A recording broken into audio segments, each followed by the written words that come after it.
Well, welcome to the 2015 version of the sabbatical log.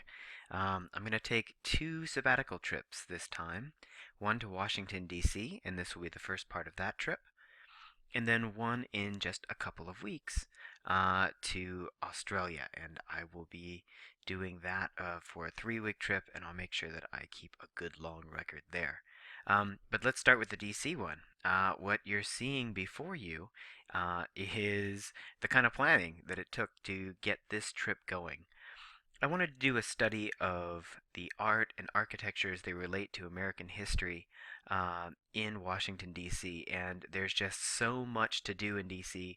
that one needs to be hyper organized. And so that's what I tried to be here. You can see I've got tickets printed, I've got an itinerary set, and the good news is I was able to do everything in these first 5 days that I had hoped to do within the time frame given.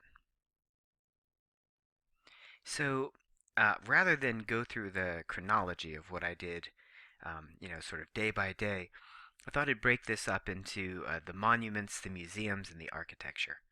And one thing that's absolutely fabulous about Washington, D.C. is the National Mall, which is a big national park that has a tremendous number of monuments and memorials. And you're looking at two of them right now. The Pope visited during this trip, and so in the upper left there is the Japanese American Memorial, which was set up for all of the interned Japanese during World War II and their families to be able to come and have respect paid.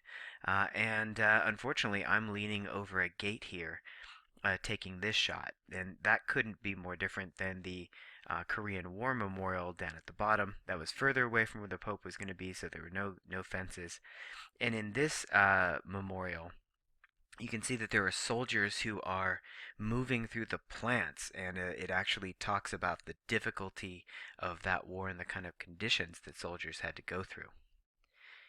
For me, the strongest and most emotional of those memorials was Maya Lin's Vietnam War Memorial. Um, and while it did come out to a tremendous amount of criticism, it seemed to be the one that was most moving to the other people who were there as well. Um, you can see to the right here a ranger helping a family member of a Vietnam vet who um, died during service during the war, helping them with a slip of paper that's provided by the Park Service to do a rubbing of their loved one's name. And then she went actually through what one had to do to keep that piece of paper in good condition on the flight home, and then how to get it framed, and even told her to use hairspray to keep it in good shape. I thought it was absolutely fantastic. There are new monuments. What you're seeing in the upper left is Martin Luther King's monument, the newest on the mall. And one thing that you don't get to see in all the photographs that are taken of it is that Martin Luther King here is in a very large piece of rock and partially formed because there's still more work to do in terms of civil rights. But that rock is actually being formed out of a larger mountain behind. It's quite a striking monument. I thought it was quite good, and I didn't agree with the criticism that I've been hearing about it. To the lower right, you can actually see that we took a nighttime monument cruise and able to be in order to be able to see some of these things by night when they're really well lit up. And some monuments seem to me to be more striking with modern lighting. The one that was most was the Lincoln Memorial, and he just seemed to have so much more emotion and seriousness in his face. The monument was more somber and regal with that lighting. It might have helped that it was raining that night. It was quite beautiful. Um, a monument that everyone should interact with, I think, is the Washington Monument. And you can, again, it's open after the earthquake in 2011, but one needs to get tickets. We were at the top of the Washington Monument, the first group up, and around 9:30, an announcement came out over the intercom that they were done giving out tickets for the day. We'd reserved ours online, but that's how many were sort of available to people. I think it was a Monday. So make those plans in advance. You can really see the way that the mall lays out as you're facing west here, looking at the Lincoln Memorial there. You can see to the right, looking east toward the Capitol building, that there was a tremendous amount of reconstruction and work going on. Two very different things. There was scaffolding all over the Capitol building, but they were also getting the grounds ready for the Pope's visit. Um, in terms of the things that I'm going to be able to use in my classes, the one that struck me most was the Jefferson Memorial. We're just looking at the building from across the water here, you can see that this is clearly modeled on the Roman Pantheon. But what I wasn't expecting is when I got in there, and there are a number of good quotes on the walls and on the ceiling. Yeah, I'm a real admirer of Jefferson. When you go around to the back, here's a detail of that area right here. You can actually see that the monument speaks toward his innovations as an architect and artist.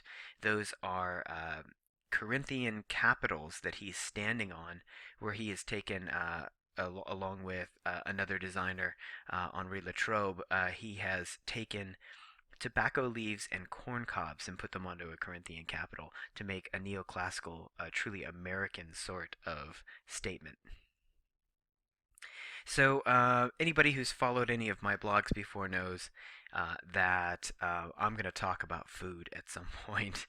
And when you go to a place like DC, which is a truly international city, you get the chance to try some things that you just wouldn't get elsewhere. So this is a restaurant called Chino Chilcano, and it was a fusion restaurant that did Peruvian cuisine and Chinese cuisine together. And there's, of course, a large Asian community in Peru. Absolutely phenomenal. So, on to museums. There are a lot of little museums, and there are some of the biggest museums. And one of the things that I like to try and do when I go to a place to get a flavor for what the local sort of history is to try and see some of the collections that were put together by local collectors. And this one is the Dunbarton Oaks Museum, and as you can see, it has lavish gardens. They actually inset Roman mosaics into the floor. It was a really tasteful collection of mainly Byzantine and Mesoamerican pieces. And I did this on a day where I was able to walk around and see a couple of other collections. Unfortunately, it turned out that the Corcoran Gallery was closed. The bad news is that it's currently closed to the public. The good news is that it did not actually completely close like I had thought, and unfortunately the websites don't talk about it much. It's now part of George Washington University with the intent of reopening in some capacity in the future. So I guess I'll have to go back.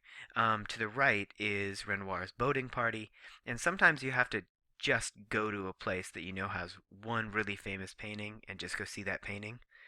Well, I had to do that with the Phillips collection, and then it turned out it was an amazing collection. Good Impressionist and early Modernist works. I just thought it was fantastic. The day that I saw those three things, those three first museum sites, was also it happened to be my 40th birthday, and so you got to do it up on your 40th, right? So what we're looking at here is a French-Belgian place, Bistro de Coin, and in the top left, it was mussels and chicken dumplings, a duck confit and gizzard salad to the side. To the lower left are Belgian mini raviolis, which I've never had before and are fantastic, and then local wild mushrooms to the right of that. Um, you can do modern as well, of course, as a great, a sort of surveys of the depths of history, and this is the contemporary museum associated with the Smithsonian's, the Hirshhorn Museum. This is its sculpture garden, and that's the Hirshhorn back there. To the upper right, you can see a Barbara Kruger installation, and I was almost able to get the title in there. It's actually Belief and Doubt plus Doubt equals Sanity. Below that is the National Gallery for Women in the Arts, a piece that I thought was really amazing by Honor Freeman, and this is it's transforming a chaotic kitchen, and these are beautiful porcelain casts of Tupperware. Real nice irony in terms of subject and material. There were three really big collections that I had to make sure that I took care of in the first few days that I was in Washington because I wasn't sure how long they would take to properly see and study, and I wanted to make sure that I had enough time to do that. The first two are actually connected, and they're the Freer and Sackler galleries. This is actually the Sackler gallery. It looked really small, and I knew the collection was huge. And then when you go in, you realize, oh, the collection's not even in this small building. There's actually a large set of gallery vaults that are below the two buildings, in which you'll see one of the best Asian collections I've ever seen. Really, just absolutely fantastic. In particular, I was there because I really wanted to see a 6th century northern Chi Western Paradise of Amitabha Buddha.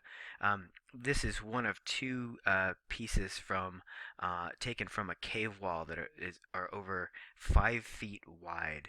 Just absolutely beautiful early depictions of Pure Land Buddhism in China.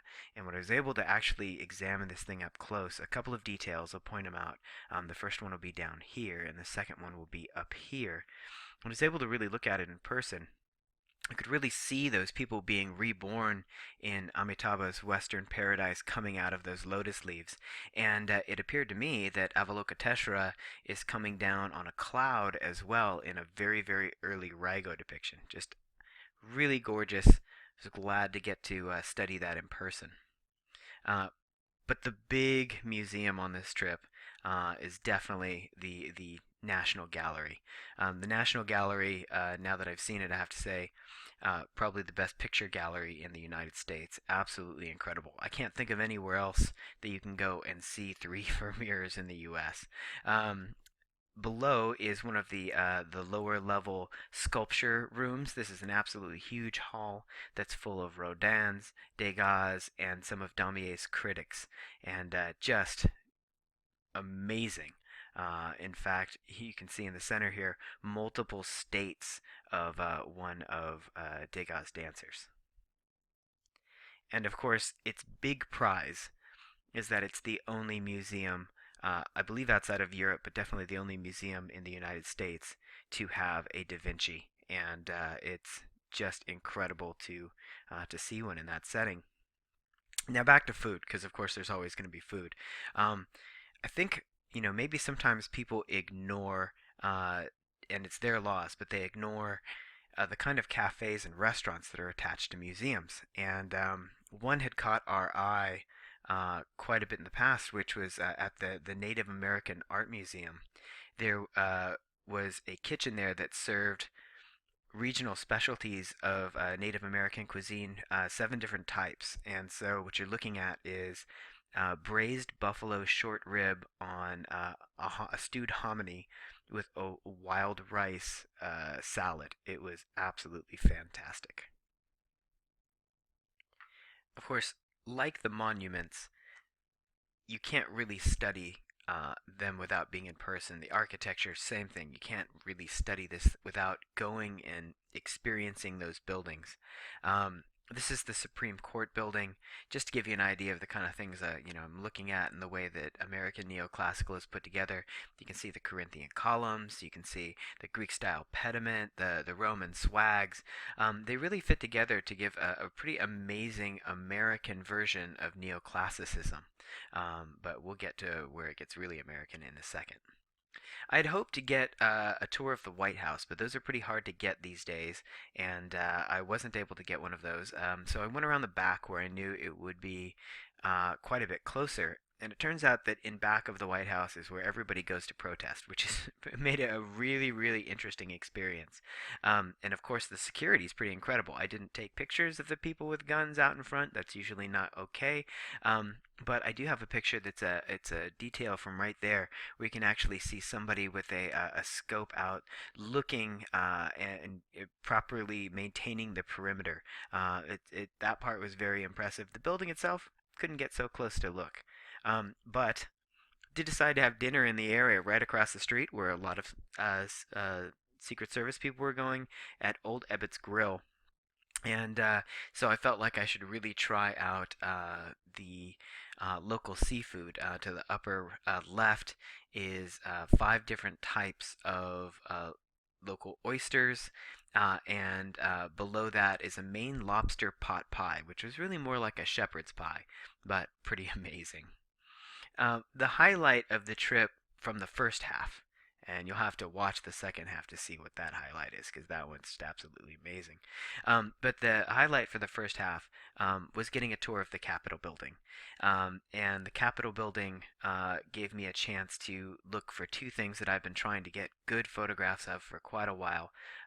The first, the one that's painted, is in the Senate Rotunda, and this is Latrobe's tobacco leaves in a capital. Really, really an American kind of statement in neoclassicism.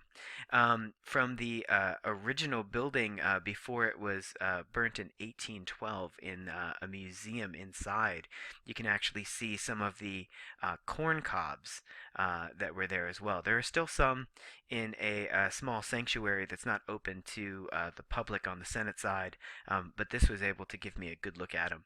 And the fluting below that, the ridges, the lines, those are actually the shafts of corn, and I had never really been able to see that in photographs before.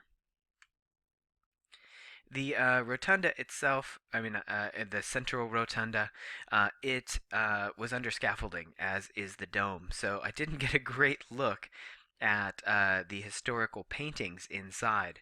But what was pretty impressive was the underground networks of tunnels, and there's even a sort of contained subway system that connects the various office buildings to the federal buildings. Really incredible. What you're looking at in the upper right there is the one that is giving an art show of all of the districts.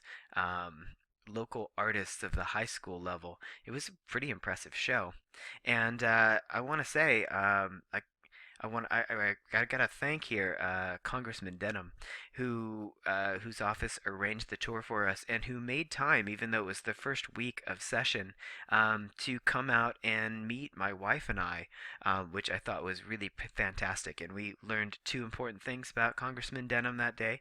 First is that he's a super nice guy. Really cool guy. The second is he's really, really tall. So thank you, Congressman Denham, and your staffers Juan and Dominic for showing us around the Capitol building in an absolutely fantastic time, and for personalizing our representation in the federal government. So in my next session, we're off to Monticello.